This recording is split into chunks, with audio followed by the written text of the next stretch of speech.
Hello everyone, welcome to Sunmarga classes. ಚಲನೆ ಪಾಠದ 6ನೇ ಪ್ರಶ್ನೆ.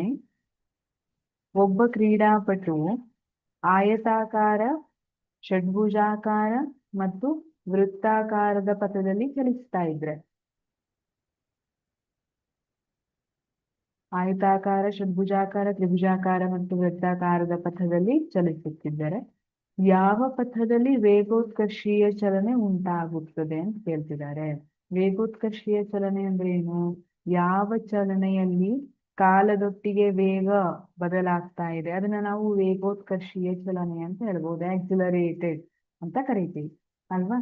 ಹಾಗಿದ್ರೆ ಈ ಕ್ರೀಡಾಪಟು ಆಯತಾಕಾರದಲ್ಲಿ ಹೋಗ್ತಿದ್ದಾನೆ, ಷಡ್ಭುಜಾಕಾರದಲ್ಲಿ ಹೋಗ್ತಾ ಇದ್ದಾನೆ, ತ್ರಿಭುಜಾಕಾರದಲ್ಲಿ ಕೂಡ ಚಲಿಸ್ತಾ ಇದ್ದಾನೆ, ವೃತ್ತಾಕಾರದಲ್ಲಿ ಚಲಿಸ್ತಾ ಇದ್ದಾನೆ. ಇದರಲ್ಲಿ ಯಾವುದು ವೇಗೋತ್ಕರ್ಷೀಯ ಚಲನೆ ಅಂತ ಕೇಳ್ತಿದ್ದಾರೆ.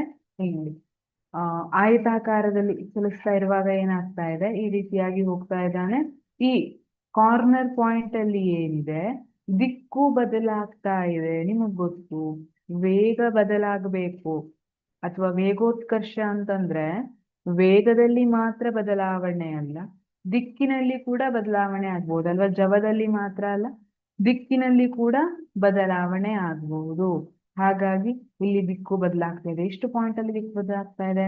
1, 2, 3, 4. ಈ 4 ಪಾಯಿಂಟ್ ನಲ್ಲಿ ದಿಕ್ಕು ಬದಲಾಗ್ತಾ ಇದೆ. ಅದೇ ತರ ಷಡ್ಭುಜಾಕೃತಿಯಲ್ಲೂ ಬಂದ್ರೆ 6 ಪಾಯಿಂಟ್ ನಲ್ಲಿ ದಿಕ್ಕು ಬದಲಾಗ್ತಾ ಇದೆ. ಹಾಗಾಗಿ ಇಲ್ಲೂ ಕೂಡ ವೇಗೋತ್ಕರ್ಷ ಇದೆ ಅನ್ನಂಗಾಯ್ತು. ತ್ರಿಭುಜದಲ್ಲಿ ಬಂದ್ರೆ ಈ 3 ಭಾಗಗಳಲ್ಲಿ ಬಂದಾಗ ದಿಕ್ಕನ್ನ ಚೇಂಜ್ ಮಾಡ್ಕೊಂಡು ಹೋಗ್ಬೇಕು.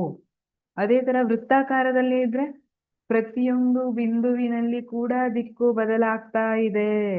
ಹಾಗಾಗಿ ಆಪ್ಷನ್ ಎ ಆಯತಾಕಾರ ಸರಿ ಇದೆ, ಆಪ್ಷನ್ ಬಿ ಷಡ್ಭುಜಾಕೃತಿ ಸರಿ ಇದೆ, ಆಪ್ಷನ್ ಸಿ ವೃತ್ತಾಕಾರ ಇದು ಕೂಡ ಸರಿ ಇದೆ. ಹಾಗಿದ್ರೆ ಆಪ್ಷನ್ ಡಿ ಇವೆಲ್ಲವೂ ಸರಿಯಾದ ಉತ್ತರ. Thank you.